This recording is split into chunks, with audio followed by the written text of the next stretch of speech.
Hey, how's it going, everyone? Just doing a part two to my lesson on the seven heads and 10 horns, and just continuing on in Revelation 17, where there's another reference to it. And so this to me is amazing, just seeing the continuity in this power structure, which existed during the time of Christ in Revelation 12, ready to quote unquote receive him, ultimately work to crucify him, and then continuing on until the end days. And then Revelation 13, it talks about it having the objective to, implement the mark of the beast. And then here in Revelation 17, it's talking about America.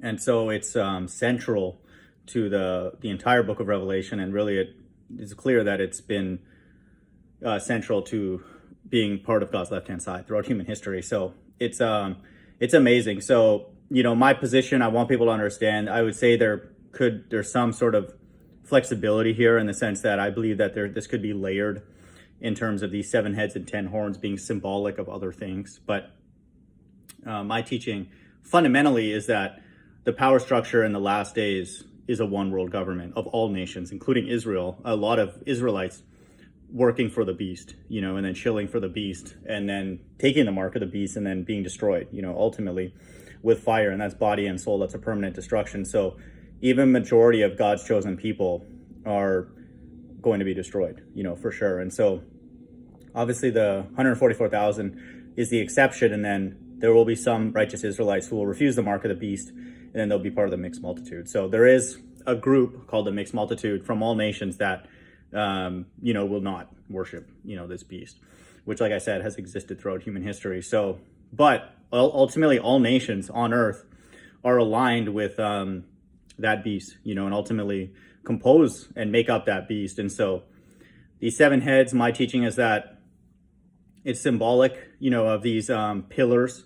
And then here this is why I did this lesson in Revelation 17, and it gives us a better understanding of how they're the major power structures throughout human history.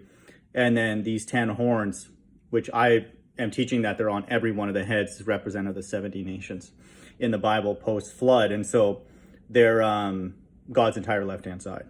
And so this whore, this scarlet-colored, this woman sitting on this scarlet-colored beast in the last days is described as scarlet-colored,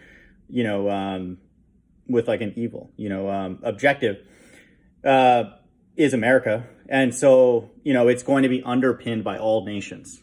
And so that's why it's important to understand that this beast, scarlet-colored beast, full of blasphemy, having 7 heads and 10 horns, I'll read this whole chapter, but is reflective of God's entire left-hand side. All nations on earth are in alignment with the shape of the earth, and then this narrative, and then ultimately to fight against God, when he returns. So it has to represent the one world government, and then they had a king over them, Revelation 9:11, and then that's when this beast rose up again in the last days. Okay, it's a one world government. And this is the way that God decided to, declare to us that, how it will look, and so it's a visual. It's meant to be cryptic and encoded really, and then it's meant to sound ridiculous for anybody who's reading this. They're like, what are you talking about? Like, where are the beasts and all that kind of stuff? Like, they won't get it, because they believe all of this is normal. They're going to be eating and drinking, and giving into marriage during the time when Christ will return. But God's elect are going to be very, very aware that these words are happening right before our very eyes. So it's only for a few to see, and hear. Those who have an ear, let them hear, that kind of thing. So I'll go through Revelation 17. It's, again, the same structure. So it's interesting. It just describes slightly differently. And then there's a new character involved. And so, I'll go through Revelation 17. And there came one of the 7 angels, which had the 7 vials, and talked with me, saying unto me, Come hither, I will show unto thee the judgment of the great whore that sitteth upon many waters. So right away, we see the parallelism with God's right and left-hand side. Here we have 7 angels, and then we have 7 heads. So there's always a mirror. Verse 2, with whom the kings of the earth have committed fornication, the inhabitants of the earth have been made drunk with the wine of her fornication. And so we can see already we're getting clues of what this whore is all about, and what influence that she has. And they have to have broad reach, across the entire earth. Verse 3, so he carried me away in the spirit into the wilderness, and I saw a woman sit upon a scarlet-colored beast, full of names of blasphemy. And so we see that same language, again, I refer to my lesson that I'll link below on Revelation 13. And so this structure is going to be blaspheming God, either removing God or then actively blaspheming it. And so that's, again, this is the same structure that's described here, Revelation 13:1. And I stood upon the sand of the sea and saw a beast rise up out of the sea, having 7 heads and 10 horns, and upon his horns 10 crowns, and upon his heads the name of blasphemy. So it's the same structure in the last days that's implementing this mark of the beast. And this is headquartered in America. So that's very, very important to know that the language is consistent. Revelation 13 and Revelation 17 are very much related.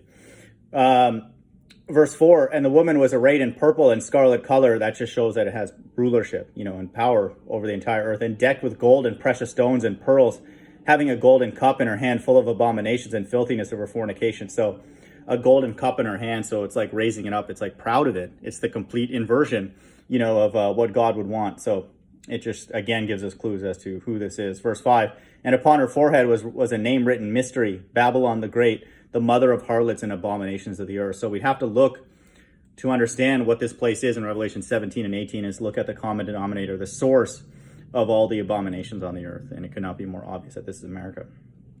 Verse 6, and I saw the woman drunken with the blood of the saints and with the blood of the martyrs of Jesus. And when I saw her, I wondered with great admiration. And so we again see that, this is a reference as well to America. And then it's going to be a place where there's a concentration of God's people, Israelites, the saints. Verse 7, and the angel said unto me, wherefore didst thou marvel? I will tell thee the mystery of the woman and of the beast that carrieth her, with which the 7 heads, which have the 7 heads and 10 horns. So just so people understand my interpretation. So if you say like, there's 5 people and I saw 5 people in a pair of glasses. Okay, there's no reason just in terms of grammar to not potentially apply those pair of glasses to all people or all the, people's heads. Okay, so it's not wrong just grammatically because it's not clear, what's, whether it's 7 heads with 10 horns, on each of the 7 heads and 10 horns. So it's not clear actually just in terms of language. And I believe it's done this way on purpose to potentially provide double meaning as well. And so in the very least, double meaning. So there's no reason grammatically you can't make an assumption, interpretation that all of the 7 heads have 10 horns because the text doesn't say, on each of the 7 heads were 10 horns or on a separate, it's not even on the 7 heads. It's on one of the heads. We don't know. Okay. Like just from what it says, which have the 7 heads and 10 horns. Usually a horn is on a head. Okay. Like the devil horns and all that kind of stuff. So, or on like an animal. So we wouldn't think that it's 7 heads and then like 10 horns off to the side or something like that. So we would assume that the horns are on the heads, and then there's no reason to not be allowed to at least assume that each of the heads have that too. So that's where I get the 70 horns, and then that's where I get the 70 nations, post-flood. And so every nation on this earth is ultimately blaspheming God, except for a few in all those nations, including the Israel, so it's the same. So there's, of all the billions of souls on this earth, not many of them, are on God's right-hand side. So I think that everybody knows that at this point. Verse 8, the beast that thou sawest was and is not and shall ascend out of the bottomless pit. That's again consistent with Revelation 9:11, where they had a king over them. And then that event was essentially their ceremony to usher it in and make it visible to us, even though it's been active throughout this whole time, whether passively or actively, and go into perdition. And they that dwell on the earth shall wonder, whose names were not written in the book of life from the foundation of the world, when they behold the beast that was and is not and yet is. And so initially John the Revelator seeing some, movie playing out in the heavens in Revelation 12. Then he sees this thing rising up out of the sea in Revelation 13. And so it's showing that it's being reborn. It's come from above initially, from the heavens, from God, because he provides all the souls, every soul on earth. And then it's in this earth realm, but then it's being rebuilt up, okay, in Revelation 13, and then consistent with this in Revelation 17, because it's the same time period. So it also supports reincarnation of all those souls.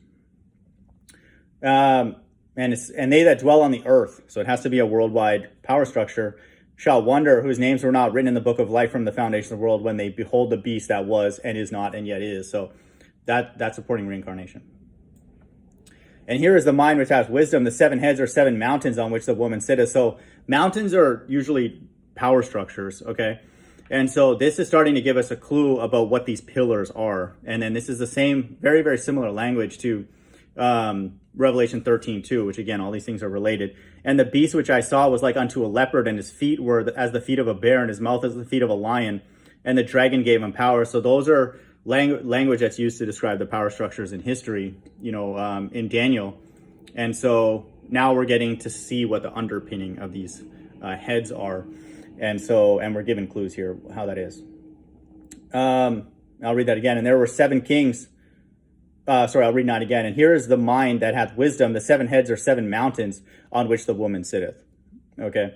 And there are 7 kings. 5 have fallen, and 1 is, and the other is not yet come. And when he cometh, he must continue a short space. And so that's this final one world structure. And so we need to understand, well, what are those 5, that are in the past? Those would be the Egyptian, Assyrian, Babylonian, Medo-Persian, and Greece. And the one that is Rome, okay, during the time that this book is being written. And the one that is to come is, America, in this final one world order power structure with America, essentially the revived Roman Empire, okay? That's why you see all the same like Roman structures even here in downtown Houston, and then in Washington, D.C. and all that. And Russian Viz was one of the many channels, I suspect, that talk about that. So you see the architecture everywhere. And then just in terms of the way like our sports and political stuff, it's the same, okay? So that's what it means when it said, and there are 7 kings, 5 have fallen, which I just read. 1 is Rome, and the other is yet to come, okay? And so we see what those 7 heads represent, okay? The pillars. And when he cometh, he must continue a short space, okay? And so this one world order officially only has from 9/11 going onwards till the end. So it's a relatively short power structure time that power structure can do what it needs to do, which is implement the mark of the beast, okay? And so that was the beginning of it. And so they're ultimately like just everybody's working together, all the governments worldwide. And then we see that with the flat stationary earth, and then the narrative that's going on now, and then the financial manipulation and everything really. The military industrial complex as well, for sure, because they're actually preparing to fight against God, not one another. They're just testing it out on one another. Verse 11, and the beast that was and is not, even he is the 8th and is of the 7th that goeth into perdition. So this is like, it's almost like saying like it's not officially one, but it's like the last one is going to be all together. And so the one that is the 7th is America, but ultimately there is one that's 8th and is of the 7 and goes into perdition. So it's like America is the 7th, but then they're all going to be effectively one, and so, that's why it says, and is of the 7th. So it's all of them together. So all the historical power structures, the Medes, the Babylonians, all the ones that I just read, the Egyptians, all those kings, their souls still exist, okay? And then they're reborn. And then now they're the king of modern day, Iran, modern day Medes, and the modern day Egypt and all that kind of stuff, okay? So all those souls don't just go away. And so they're all reborn. And then now they're all ultimately working together. And that's what it says here. Even he is the 8th and is of the 7 and go into perdition. So the quote, son of perdition is this one world government, okay? God's entire left-hand side. That's the quote, son of perdition, for people who want understanding on that. That's very, very clear. I'll read that again. And the beast that was and is not, even he is the 8th and is of the 7 and goeth into perdition. And so their job is to go and get everybody's mark of the beast or destroy, those who don't align with that. Verse 12, and the 10 horns which thou sawest are 10 kings which have received no kingdom as of yet, but receive power as kings 1 hour with the beast. And so these have to be the actual like people, okay? It's actual kings, okay? And like governors and rulers. And so this again is why I don't believe that this is actually just 10 kings or like a G10 or anything like that, because there are many like quote unquote kings, on this earth. And so ultimately all those spirits who are ahead of all those, 70 nations post Noah, they have a leader, and then that's reflective of like, all those kings, and then those souls are still in existence. They just get reborn into bodies in the modern day. And then, but receive power as kings 1 hour with the beast. And that 1 hour is the hour of temptation, where God's going to try the entire earth, and so we see that in Revelation 3. And so that language is consistent. And so it's a relatively brief time of 1260 days, the wrath of God. And so, just know that language of 1 hour is consistent with Revelation 3 as well. And so the horns now represent kings, represent nations, like actual people. And so they're not like historical power structures or anything like that. So, this is, again, to me, very clever language, but ultimately it's describing a consolidation of all the historical power structures and then all the people, all the actual individual nations on earth in the last days. So it covers everybody. Verse 13, this is also very, very important, which is why I know that ultimately I would say my breakdown is correct. These have one mind and shall give their power and strength unto the beast. And so it's a one world government. It's everybody, essentially, except a very, very small portion. Verse 14, these shall make war with the Lamb, and the Lamb shall overcome them, for he is Lord of lords and King of kings. And they that are with him are called and chosen and faithful. That's in verse 14. He that's with his elect. And so they're all going to ultimately work against fighting God. So your person that if you've taken the mark of the beast, that person is ultimately fighting against God. Okay, they're not fighting against you and me. They're God's enemy. Okay, just know that. And so whether they know it or not, whether they shoot a missile in the sky, it doesn't matter. They're all part of that system and the beast system. So just know that. And so their job ultimately is to do what they've done in the past already in Revelation 12, but in the last days is to fight against God when he returns. Like it says here, these shall make war with the Lamb, and the Lamb shall overcome them. It's in the sky. Okay. Christ is not going to be reborn into a body or anything in the last days, out of a woman's womb. None of that. Okay. And so this is a battle in the sky. Okay. And they that are with him are called and chosen and faithful. That's consistent with 1 Thessalonians 3:13 and really all my sequence videos that, I'll read that. It's important because the whole Bible links up. Second Esdras is a great book that goes into that, I would say, in a tremendous amount of detail. This battle of the multitude against God. 1 Thessalonians 3:13-33. To the end ye may establish your hearts unblameable in holiness before God, even our Father, at the coming of our Lord Jesus Christ with all of his saints. And so that's the same as Revelation 17:14. Verse 15, and he saith unto me, these waters which thou sawest where the whore sitteth are peoples and multitudes and nations and tongue. And so this is this whore, okay, is going to be a amalgamation of people of different multitudes, of different languages, nations, and tongues. So it's going to be a melting pot. That again gives us a clue that it's America, and then it's at least double meaning where the waters which thou sawest where the whore sitteth, it's like this place has to have their presence everywhere with a navy, and that's obviously America.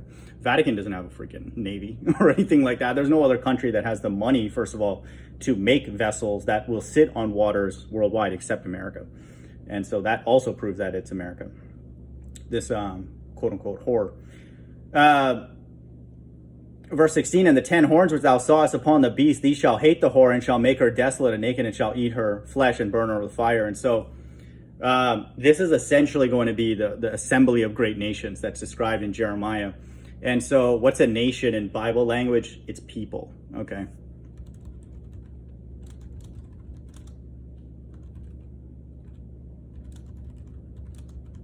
Which again, to me, is proof that those horns represent biblical nations, okay? Not like land masses, that kind of thing. And so the nice thing about it is that, my interpretation, it covers both because it's the ancient Medes, because they're one of the heads, that these horns are on. And so it includes them, of course. And then, it also has all the nations. So it essentially covers everybody. And so everybody's going to be in on it. They're going to be like, yeah, burn America. It's time. God's going to put it in their heart. Jeremiah 50 verse 9, for lo, I'll raise and cause to come up against Babylon assembly of great nations.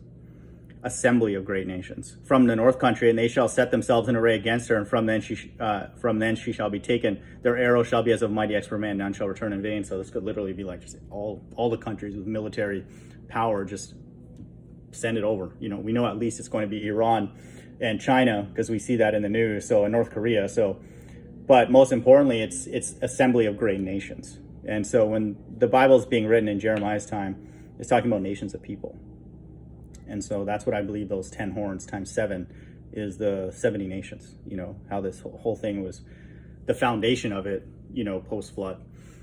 And verse 17, for God hath put in their hearts to fulfill his will and to agree and give their kingdom unto the beast until the words of God shall be fulfilled. And so everybody's doing this. God's left-hand side, he controls them, according to Job 12:16 and many, many verses. And so they're just puppets. They're just actors.